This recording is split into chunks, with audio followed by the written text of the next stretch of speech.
What is up? Welcome into Lambeau Speak, episode 20. So week 7 reaction to the Broncos-Packers game. I'm Nate Wallen. You can find me on Twitter at Nate_Dirt19. I'm joined by Mr. Bobby Winter. You can find him on Twitter at Bobby A. Winter. You can find the show on Twitter at Toilets Titles. Bobby, what's up, buddy? It was a really disappointing loss. Coming out of the bye, you would expect them to have a plan. I mean, obviously they had a plan. There was a couple of things which we'll get into later, but I mean, this was one of the worst teams in football. This was supposed to be a get-right game, and they lost. They lost to one of the worst teams in football, which, what does that say about the Packers, man? They were one of the worst teams in football. Right. So they are. It was, I don't know. There's a lot that went wrong.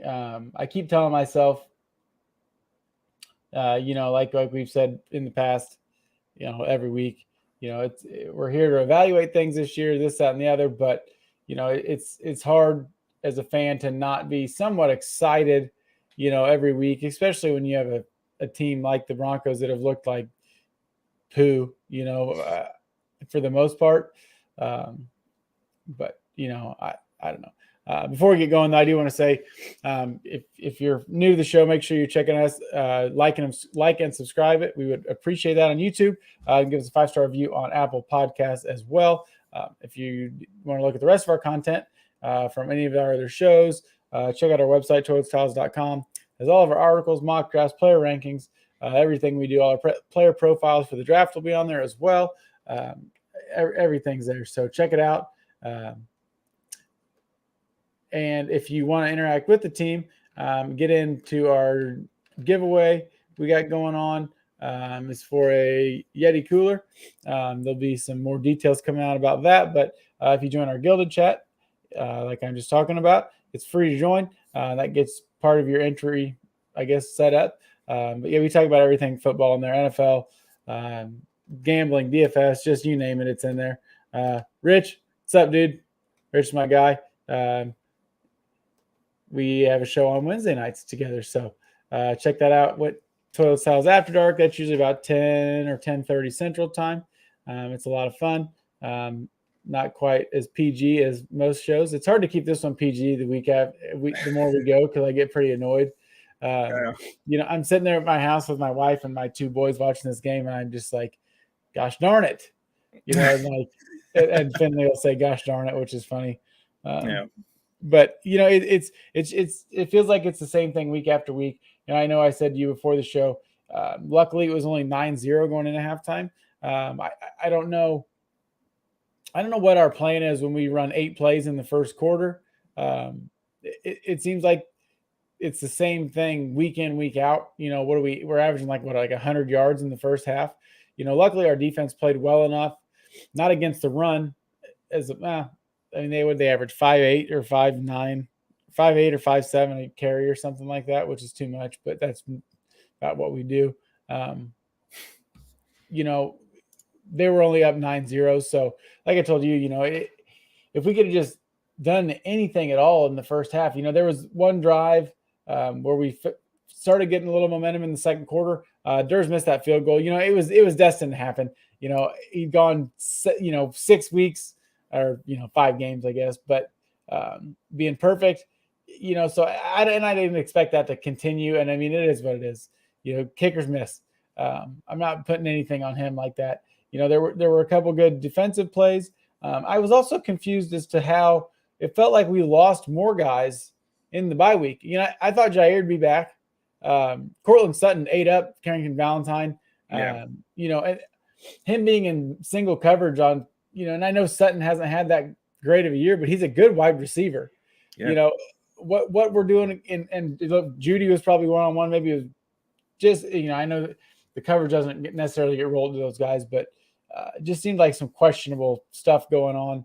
I don't know. What do you think? Yeah, so, I mean, I agree. I don't think you could blame Anders Carlson. Like, obviously, if he made that kick, who knows how the game would have played out. But, I mean, he missed it so early in the game that I don't think the game plays out the exact same way. It's not as simple as just taking those 3 points and then adding them onto the scoreboard. Like the game would have played out differently if one team was ahead or if one team's behind, like they adjust their strategy accordingly. It's not like he missed the last kick of the game. He missed in the first half. So you can't lay any blame on him. He's been actually one of the better players on the team. Like you said, he's made every single kick up to that point.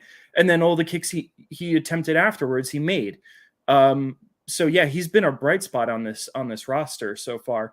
And yeah, the Carrington Valentine thing with him covering. I get he was like a preseason darling and he made the team and stuff like that. But I mean, he looked outclassed, and it kind of made me just wonder. I was like, where was Eric Stokes today? He was active, right? They took him off PUP and they just didn't put him on the field.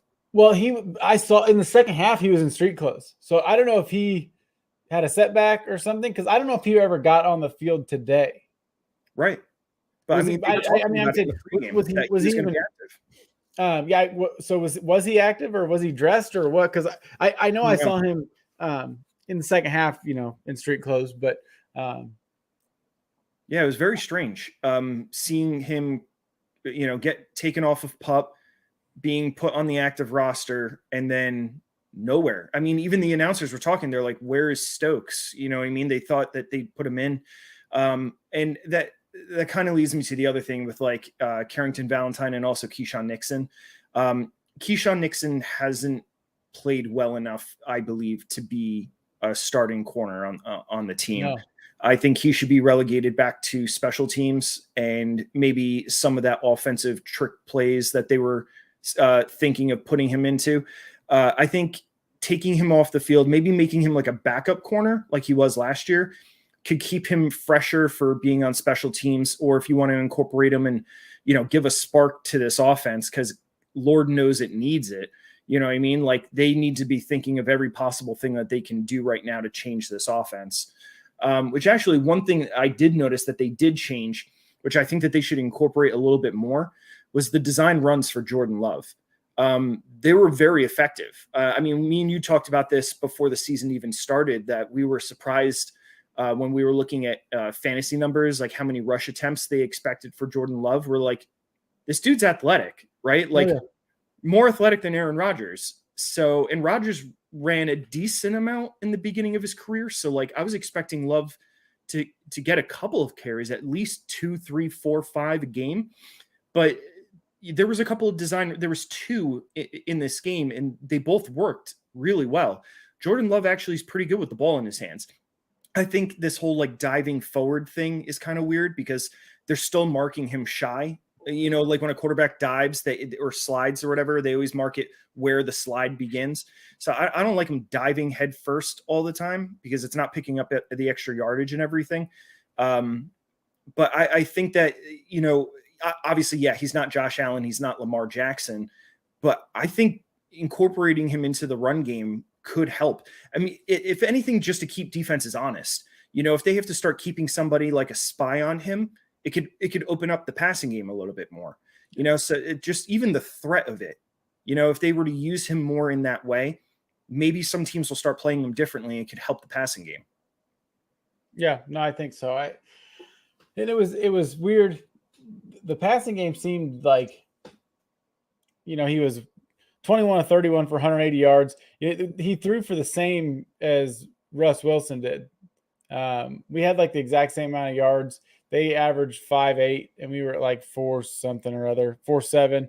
And I will say AJ Dillon looked a lot better than he has.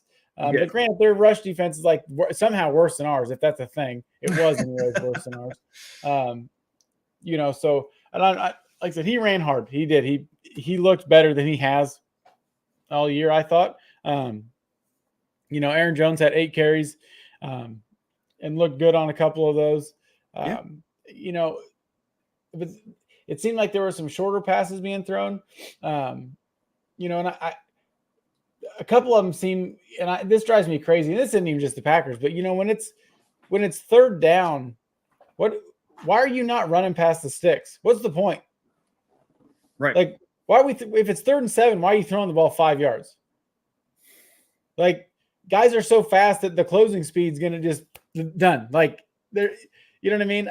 That to still just doesn't make sense. It was nice to see them, I guess you want to say, go away from all these deep shots that put us in longer third down situations until the end of the game.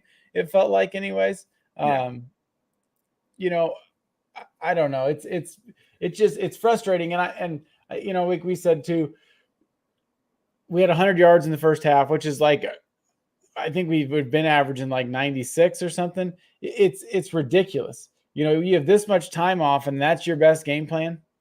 And I always want to blame LaFleur because I can't stand him. And it's hard to judge Love half the time because we don't even know, like, it's like they're not doing anything to get him in any kind of rhythm. Right. He needs help. Yeah. Whether it's getting him under center and keeping some easy, quick passes or what, but I don't know. I don't know what to even think of, to be honest. I mean, there's some shining moments in the defense that you like. Yeah. So like you had mentioned the short passing. So, going into this game, he had one of the longest yards per attempt. I think he still leads the NFL, and it's like 9.9 or something. Sure. Yeah. So I don't know if you noticed, especially in the first half, they were attempting to get the short game started. Because, I mean, this is, like you said, he was 21 for 31. This is like one of his better completion percentage games. But a lot of that was like short passes where it's like screens or gimmies. Like, of course he was going to catch the ball. You know what I mean? So it was funny. I actually laughed to myself, like after a couple of them, I was like, oh, they must be trying to get Jordan Love's completion percentage up because that's been like his knock. He is the lowest completion percentage of all the quarterbacks in the league right now. So I was like, oh, they gotta get that number up. You know what I mean? And it just seemed like, we were saying, hey, let's do the short passing. Like, let's get the ball in our playmakers' hands and, let them help Love. You know what I mean? And sometimes it worked, but a lot of the times it didn't. So I feel like it might just be like a talent deficiency. It's not all on Jordan Love. It's not all on the receivers. I think it's like a conglomeration of the team ain't good enough, And I feel like the only time the offense does do well is when they have these designs. So like that 4th and 2, or maybe it was 4th and 1, where they threw the pass to that like 4th tight end. I forget his name. Sims. Thank you. So that was a beautiful design play. I mean, they've run it a bunch of times. It worked. They ran it with Rodgers. And when they have those design plays, I feel like the offense works really well. But when they're doing just these generic play calls on 1st and 2nd down, that they're just not getting the production that they need to. It's an execution thing. It's one thing to just call plays if they're working, but they're just not. But when they get put into these like specific situations, they're either calling these bogus plays where we're like, of course you're running AJ Dillon inside zone. All he ever does is run inside zone. Of course it's not going to work because every team knows when Dillon's running the ball, it's going to be inside zone. Or you get plays like the play to Sims where you're like, man, that was great. They needed 2 yards and he got 3. It's like they know mathematically, like if we do this play, he will pick up 3 yards. So if it's 4th and 2 or 3rd and 2, we can use this and it will work. And that's when the offense is actually working. So it's the plays where it's like 3rd and 4th or any down in distance where it's like 4 yards or longer. They need to have a better plan other than just getting the ball into their playmakers' hands and crossing their fingers and hoping that it works. Because anytime they have these design scheme plays, they work pretty well.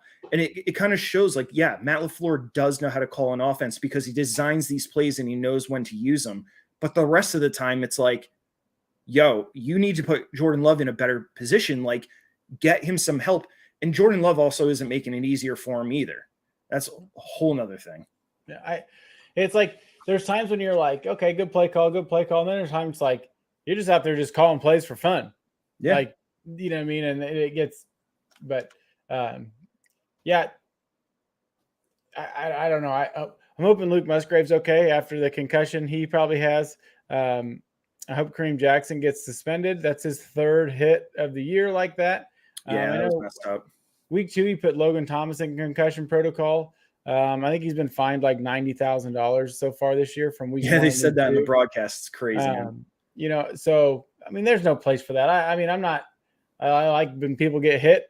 Yeah, but like, That's just kind of shitty. So I agree. Yeah, I was watching the game with my brother, and my brother's like, "Yo, can you stop showing it?" Like, it was pretty brutal, man. Like, normally it's like one of those things where, like, you know, it was a horrible play and somebody gets hurt and they don't want to show it anymore, and they like just kept showing it and showing it and showing it, and I was like, "Yo, this is pretty brutal, man." Like, I don't know why they kept showing it. It's not like they needed to justify the him getting removed. Well, Gene Steratore didn't think he needed to be ejected for it, but he also said that the Romeo Doubs touchdown wasn't a touchdown. So true story. Yeah, that doesn't make any sense. Just because it's down first. I think he doesn't like the Packers. So yeah. So I mean, there were a couple of bright spots in this game. The trick play with Dontavian Wicks, that was cool. Yeah. See, this is what I'm talking about. When they have stuff, when they design some of these cool plays and they work, which, you know, there were a couple in the beginning of the year that didn't, like, you know, that Falcons game where they had that trick play and it just went horrible. Yeah. But I mean, for the most part, like, if they have these really cool play designs, like Aaron Jones is wide open, man. That was a great play call because it worked. I guess that's how it goes. And, you know, like you said, A.J. Dillon had a good game. I feel like he's on an upward trajectory right now, which is kind of nice. He broke out a couple like really nice long runs, which, you know, he typically doesn't do. You know, like he's usually more like the bruiser back where he'll average like 3 to 4 yards a carry because he's getting anywhere from 5 to 6 or 1 to 2. You know, he's not really known for those explosive plays like Aaron Jones. I don't know why Aaron Jones only got 8 carries. Obviously, he was a bigger part of the plan. I know that they were utilizing Emmanuel Wilson a little bit more, which is fine. Emmanuel Wilson proves he's an NFL running back with the limited carries that he had today. I thought he looked pretty good. He did. He looked good. He does. And I know and I understand that you can only get the ball to so many players with so many plays. You know, like he had 31 pass attempts. But how is Christian Watson and Romeo Doubs not a bigger part of the game plan going into this? It's not. I don't know. I was counting. So there was 10 receivers that caught passes today, right? And it's like all these guys, and I get it. We're spreading the ball out, and I understand that. But it's like you said, it's the same thing as like when you look at like the games where Devontae Adams out in Vegas gets like 3 targets. It's like, what the hell are you doing? Right. Like, and everybody's calling for him to be fired, or a lot of people, I should say, are calling for him to be fired. When Devontae Adams was on our team, he got like 14 targets a game because he deserved it, and he was really good. But yeah, we don't have him anymore, but we do have Christian Watson. We do have Romeo Doubs. They should be getting minimum 5 catches a game. Now, I say, I don't know. I guess I need to look it up to see, like, I feel like they're like these guys are getting pulled off. He's like taking guys off the field like all the time. You know what I mean? It's like, we're all in the field. Now we're off the field. You're all in the field, off the field. Like, it's just like, leave these guys out there. Right. Like, it's not like you're, you know, I'm not trying to say leave Aaron Jones out there and let him get 12 carries in a row. Like, you know what I mean? But like you take these receivers off every other play, you know, and then you put 3 tight ends out there, and it's like nobody, you know, you can't get anybody in a damn rhythm, you know, and young players need that. Everybody needs that. This whole team needs it. Well, excuse me, the whole offense needs it. Yeah. Yeah, it's kind of weird when Luke Musgrave leads the team in catches. Nothing against Luke Musgrave, but we still have Christian Watson and Romeo Doubs. Romeo Doubs in some of these games, he's caught like he had 9 catches a couple of weeks ago. Like, and he's productive. He catches the ball. He's quick. That one screen pass to him. Me and my brother were watching the game and we're like, oh, that play's getting blown up. And he ended up running for like 9-10 yards. It's because he's quick. He's got that quick twitch that a tight end just doesn't have. So I understand liking Luke Musgrave. Luke Musgrave has shown that he's probably going to break that rookie catches record for a tight end. And he's proven to be a pretty good tight end so far. Yeah. But he's not quick like Christian Watson or Romeo Doubs. If you're going to do this short game stuff, get it to your fast players so they can shift or juke or, you know, boogie a little and get free and create some yardage. Yeah. Yeah. I don't know. I don't know if the guys are just, if they're not open or what it is, but I find it hard to believe that they only, you know, you're only giving these guys 5 targets, you know, and I, you know, I assume with whether Watson or Doubs, like, so they both had 5 targets. Dobbs had 2 catches. Watson has 3. Like those 5 targets, I would imagine probably the 2 of them weren't probably even catchable or something like that. Yeah. And I mean, we can go ahead and talk about it now. That interception Love threw at the end of the game. I'm not sure what he was doing. I know he didn't see that safety, I guess. But when you watch the tape, Dobbs is open at the sticks. Dylan was open too. Dylan was open. Like you threw like a Hail Mary, like the clock was at 0. Right. It wasn't 4th down. No. You know what I mean? Like it was 3rd down, you know? I didn't understand it. There was still plenty of time. They had a timeout. So this leads me to the thing I've been thinking about for the last couple of weeks. It seems like ever since week 1, he's just been like, because week 1 he played spectacular. You know what I mean? It just seems like every week he's kind of regressing more and more. And I think that some of it could be confidence. I think maybe more of it is teams getting tape on him and learning how to play against him and learning his tendencies and stuff like that, which happens. You know what I mean? Like Patrick Mahomes came out in his first year and threw for like 50 touchdowns and he was incredible.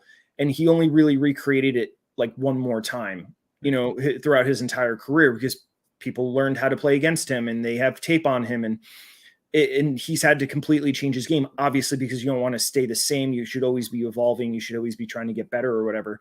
But my problem with Jordan Love is the inaccurate throws. So some of these throws, especially you saw it a lot in the New Orleans game and you saw it in this game as well. Some of these passes, he should be leading his receiver, but he's not. He's throwing behind them like a lot. So the problem with this is like you saw it on the touchdown pass to Jaden. It was attempted to be to Romeo Dobbs, but Jaden Reed luckily caught it on a tip ball. Like that game, it shouldn't have been as close as it was. You know, that was pure luck play. You shouldn't be glad that it was a 1-point game or a 2-point game because that touchdown shouldn't have been a touchdown. You know what I mean? It wasn't a well-run offensive play. It wasn't designed well, or maybe it was designed well, but he threw it behind Dobbs again. And that play to Christian Watson. So here's my problem with this. He keeps throwing his receivers into bad positions and he's going to get one of his receivers hurt. Rodgers used to talk about this all the time, that he would intentionally throw the ball away if he couldn't make a throw that wouldn't protect his receiver. And he talked about it a lot earlier in his career that it was something that he had to learn and overcome. So maybe after the Jermichael Finley thing, that kind of that did it. Yeah, I mean, and there was a ton of passes to Greg Jennings in the early part of his career too, where Jennings would just get lit up, and you're like, man, he's going to get hurt one of these days. And that's I've been seeing a lot of those over the last couple of weeks of him putting these throws into. Yeah, did they make the catch? Sure. But sometimes they don't. And it's even worse to get hurt on a play where you don't even catch the ball. You know, we're lucky that Watson tonight. Yeah, exactly. Watson had to get up off the field. Kudos to Watson. I mean, the dude's tough. He tried to get up off the field so that way they didn't have to burn a timeout, like an injury timeout. And as soon as he was off the field, he literally fell down. And because like you could tell, he was like, I bet if I get off the field quick enough, they won't burn a timeout. Yeah. And then as soon as he got off the field, just doubled over in pain and laid on his back. I'm like, that should have never happened. You know what I mean? It was a poor throw. He put Watson into a bad situation, and Watson's just doing his best to make a play. So that's one of the main problems I have with Love right now. Even on that Dobbs touchdown, like he's got to lead him more. Like Surtain wouldn't have had a chance on that ball. I mean, Surtain made an awesome play. That was awesome. He did. He is one of the best in the league too. Like I get that, but it's like he's like short arm and throws, or I don't know what it is. And I also think like that play that Reed scored the touchdown on, like I'm trying to think who the linebacker was that like jumped up to made Love double clutch. Like, are they in practice? Like, it's like, does LaFleur have like, are they just every play works great every time? Like, is there ever any like resistance? You know what I mean? Like, I don't know how if I'm saying that, if that makes sense or not, but like, you know, like when you practice things and everything goes right every single time, you're never going to like think what I need to do when we're actually in the game, because it's not going to go right every single time. So you just made an interesting point. We're assuming that when they're practicing, everything's going right. What if it's not? Yeah. What if, Maybe I it's mean, not. because like we're not there, the practices aren't available to the public. We don't know how well this offensive game plan's going week to week. I mean, he could be just as frustrated with Love as we are, because it's not just the not leading his passers. It's not just the inaccurate throws. It's also the decision making on some of these deep balls. I mean, we've said it in episodes in the past that he's just chucking them up there. And I think it's just sometimes because he's like literally doing like a Hail Mary. He's like, well, maybe if I do it, it could work. But a lot of the times they're in double coverage, triple coverage, or he's not looking the safety off, or he's floating it where it's like it's in the air for so long, it gives everybody time to adjust to it. That safety came from the other side of the field to make a play on it. And he made a great play. But my problem is Jordan Love is making a lot of these DBs look like great players. You know what I mean? So like there's all these passes defense because he's just not putting it in a good spot for the receiver to make a play against a corner. These corners, it's not like college. There's not going to be so much separation in the NFL. And he needs to do a better job of when he throws these passes to put it in a window where only his receiver can get to it. You got to throw guys open. You got to the anticipation. You know what I mean? And when the guys, you got to throw it when the guy's not there. I mean, I don't know how many videos you watch of good quarterbacks, whether it's, Josh Allen, Jalen Hurts, Mahomes, Rodgers, whoever, like, you watch them throw this ball across the field and you're like, who the hell's even? And then all of a sudden there's a guy there. Yeah. You know what I mean? Like that, I'm not saying I could do that because I can't, but that's what they're here for. So, sure. But you watch it, like, that's what has to be there. And I don't know. It just seems like the anticipation's gone. I don't know. Because he did have some anticipatory throws. Like I remember there was a very good one in the Bears game where he threw it before the receiver even started making his cut. And I was like, damn, like he knew exactly where that receiver was going to be. And that was an excellent play. But like I said earlier, I feel like he's just regressing ever since the beginning of the season. It's just like every week. And I feel like, we're shitting on him a lot. You know what I mean? There are some things he's doing well. Like I said, incorporating the run game. If we do that a little bit more, it could open up the pass game and it could help make lanes available to him by having a spy on him. That's one less player out in these, because like they're not rushing him. The offensive line hasn't been playing spectacularly well where they have to blitz Jordan. The offensive line's been shit. I mean, yeah, a lot of penalties so they don't need. Oh, that false start, by the way, on Josh Myers was not a false start. Oh, I agree. Yeah, that was bogus. That was a bummer. There was a couple penalties where it could have changed the course of the game, but that's any game. You know what I mean? But the one other thing I wanted to mention was the defense has been playing well. This is not like Rodgers in 2008, where the defense was the reason that they were losing games. Rodgers was playing well enough to win and stuff like that. Like it's the opposite this year. Like the defense is playing well enough to win. Like even if you think back, like this is the same team that lost 70-20, right? The Miami Dolphins have a good defense. Do you agree? No. You don't think they do? I don't think so. Miami? I don't think their defense is good. Better than the Packers? No. Okay. I don't know. Sometimes. Chubb, Wilkins. I think their pass defense is very suspect. I think their front's good. Yeah. But I don't know. I don't think they're that good of a defense. Right. Their offense is the point I'm trying to make is they allowed the Broncos to score 20 points. Yep. In a disaster game, right? Yeah. We only allowed them to score 19. So yeah, if our defense allows a team to score 19 points, we should score at least 20. That's what I'm saying. The average score of a game is 23-20, right? Like that's what they always anticipate a game should be. That's like the average score or the most common score of an NFL game. So if your defense keeps them under 20 points, you should expect to win. And there's been a lot of games this year where the Packers have kept them under 20 points and they've lost. Yeah. I mean, I know I shit on the defense every week because they can't stop the run, but like they put the clamps on them come red zone. Yep. I mean, the defense has done well. Yeah. With injuries, I don't know. Hopefully Devontae Wyatt's okay. And they said he had a knee injury. He was questionable coming into the game. It's like, what did you guys do in the bye week? Like, were you guys out like doing the Oklahoma drill, like just hitting the shit out of each other? Like, what happened? They went mountain climbing. I guess, I don't know, like did a little team building or something. But that. So I said the defense has played better than I feel like they're better this year than they were last year. I agree. As the whole unit.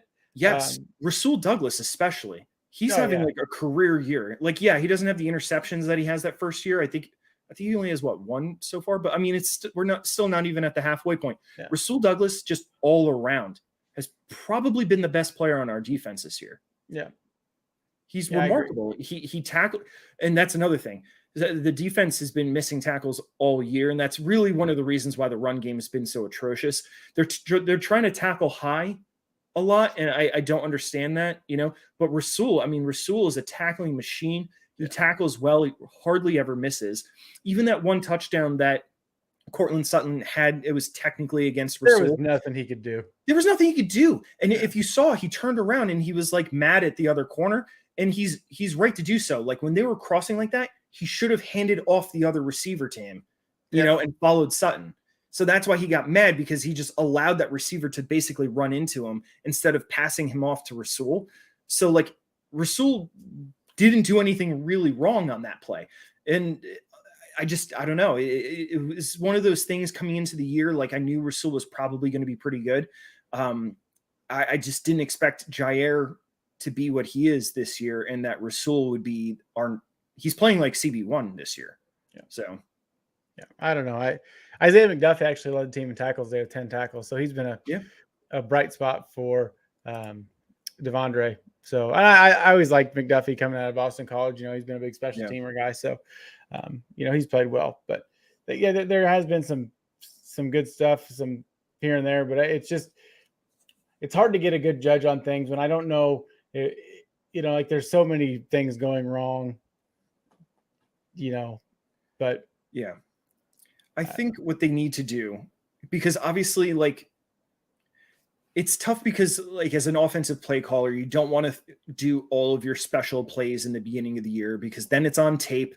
And if you want to do it again later in the year, the team's already going to have seen it before because they studied your tape from the previous games. But like, we already know that this year is supposed to be an evaluation year.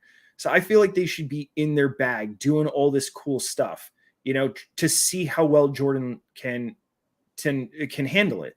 You know what I mean? Because running AJ Dillon inside zone 10 times a game is like, if I had hair, I would be pulling it out, bro. Yeah. I can't stand it anymore. He's probably not as great running outside the tackles, but like everybody knows what's coming when he gets the ball. It's going to be inside every single time. All they have to do is condense the front and move the linebackers up, and they're going to stop him every time. It's so obvious. Yeah. So like they need to change some things up, because running just the same old stuff every single time, it's one of the reasons why the offense looks so stagnant. And it's just poor execution. It's a talent thing. They don't have the horses. And I know this is supposed to be an evaluation year, but so far the evaluation is they need help on offense. Like this unit ain't it. Now, obviously, there's still so much to play for the rest of the year, but so far it's been looking pretty grim. And it's not just like one thing on offense. It's like the line sucks. The skill position guys need help. Like it's everything. You know what I mean? Like you said earlier, it's just like talent deficiency issues. I mean, but before we get on to the week 8 matchup, if you would like to support the team and the show, which we would appreciate. And if you already do, thanks so much. But join our Patreon, patreon.com/Towards we have 6 different tiers right now. That giveaway I talked about earlier with the Yeti cooler. If you are a Patreon member, you can actually get 3 entries, I believe, into the giveaway. So check that out. Hit me up. Check out our Twitter. That's where it's all posted right now. Subscribe to the YouTube channel, join Gilded. There's a couple other things you got to do to get an entry for that. But yeah, we would appreciate the support. So thanks again if you already are one. And if not, please check it out. So moving on, week 8, we will play the Vikings at home. We actually open right now as 1.5 point favorites, which I guess that's just because I don't know. The Vikings didn't look very good against the Bears. They won, but I mean, the Vikings defense isn't good. The one thing is, I believe they're like the second or third highest pressure, like blitz wise. They blitz a lot. That's not going to be good for our offensive line issues. So that makes me nervous. Justin Jefferson being gone is very helpful. The other thing that's very helpful is the Vikings can't run worth a shit. So I would imagine they probably will run very well against us. Every team always does. Yeah, I was texting a buddy of mine, Abe, and I was like, the thing that like is frustrating, and it's not just this season. It feels like, you talk about like having like a get right game. Like we thought this would be against the Broncos bad defense, and it wasn't. It seems like we're a get right game for everybody. Even last year, regardless of the outcome, whether the games we won, we lost, you go in. I'm trying to think of an example I had, and I can't remember now, but going into like, oh, this team, their pass defense is bad, or their run defense is bad, or blah, blah, blah. We get there. Their defense looks like the 85 Bears. It's like, we can't do shit against them. And, and there'd be games we'd still win. But it feels like we're that team now. That whatever, and it's not because our offense is bad. I'm just saying, like, whatever their weakness is, it seems like when we play them, it's not a weakness. And I don't know what causes that. Maybe I'm just overreacting, but that's how it feels. No, you're right. It was actually something I've noticed about the Packers dating back really a couple of years, is they've always played up or down to their competition, unless it's the Bears. So like all these teams, like, all right, so for instance, like the Raiders game last week, or excuse me, 2 weeks ago, but the last time that they played down to their competition. It's the Raiders are not a good team. They just lost very badly to the Bears today, and it just kind of shows. It's like, all right, so are the Packers on the downswing and the Bears on the upswing? Because it's starting to look right now that like the Bears might actually finish with more wins than the Packers. The Bears look like the best team in the NFC North today. Yeah, well, the Lions. Oh man, that was whoo. That was not great. They got their teeth kicked in by the Ravens. Yeah, MVP Lamar Jackson. I'm just letting you know that now. Yeah, I don't think that's a sign of things to come for the Lions. I think the Lions are still going to win the NFC North, but I mean, if you look at like the flow of some teams throughout the season, it just seems like the Bears are starting to get things together now. After that fire sale of a start that they had at the beginning of the year, where it was just a disaster every single week. I mean, they have played. And it sucks to say this when they played the Broncos, because we just played the Broncos and looked like dog shit. But they played the Commanders, their defense sucks. So they looked really good against the Commanders. And then the Raiders, I expected the game to be closer than it was. I don't, like I said, they're just, I don't know. Maybe it's the same, like you said, it makes you wonder. Like they're playing up and down their competition, the other teams or whatever. I mean, we'll see when we play them. And it's later. It's December, I think we play the Bears again, but last game. I don't know. I don't know what to think. If, like you said, I mean, I feel like we're trending in the wrong direction. For sure. Since the game against the Saints that we won, I'm not sure how we won that game, to be honest, but the pass interference penalties helped us, but we get a lot of help with that too. I hate to admit it, but like it seems like anytime this offense gets a spark, it's because they have some penalty against like a pass defensive holding or pass interference call. I mean, we've seen it in almost every single game so far that it's been one of the major parts of this offense is receiving penalties. That's what I feel like. That's why he likes throwing that deep ball. It's like he thinks he's going to get a penalty every time. Right. So. But go talking about next week, with the Vikings. I mean, we have the same amount of wins as the Vikings, and the Vikings are. I mean, they call it a competitive rebuild. They're tanking. They are. I think if they lose to the Vikings next week, it's I'm going to be full blown mock drafts for the rest of the year. Just seeing what position we're set to pick in each week and start picking out my players that I want us to draft next year, because it's one thing to lose to the Broncos, but if we lose to the Broncos and Vikings back to back, after coming off of a bye, that's grim. Yeah, that's not great. Yeah, I mean, we'll see what happens next Sunday, but I don't have much faith in them. The play calling has been abysmal, and the playing hasn't been much better. So. Right. And that's what it is. It's not just one thing. You know what I mean? It's not like, oh, just get Aaron Jones the ball more, or like, no, it's like, there's a lot of things not going well, you know? And LaFleur, like, he had a whole, 2 weeks, and then they came out and they had a slow start again in the first half. Like, the first half is supposed to be the easy part. Everything is designed. They have a script for how they want to run the offense. And that's the hardest part for this team, is running the script. They can't do it. But then all of a sudden they come out in the third quarter and magically they look like a different team again. I just don't understand it. Yeah. His script must just say 3 and out or something. I don't know. It's pretty short script. Yeah. It's a little 3x5 note card. Actually, it says 3 and out. Yeah. So I don't know. We'll see. I don't got anything else. Like I said, I'm just kind of disappointed. Sure. Yeah. Like you said in the beginning, every week you feel like it's hard to not be excited. You know, it's hard to go into a game and being like, yeah, like, obviously we have a chance, you know, and then going in and then you watch it and you're like, oh man, why did I think that we had a chance? You know what I mean? It's tough. It's a weird year to be a Packers fan. Yeah. I mean, and I, you know, like I said, we don't even get into it, you know, it is what it is, but it's just it's just weird. So I'm hoping that something happens.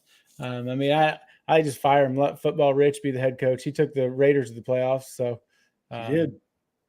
You know, why not? Why not? I have a question. If they did let LaFleur go, who would you want to either be the head coach or the offensive coordinator if you wanted Rich to be the head coach? I don't even know right now.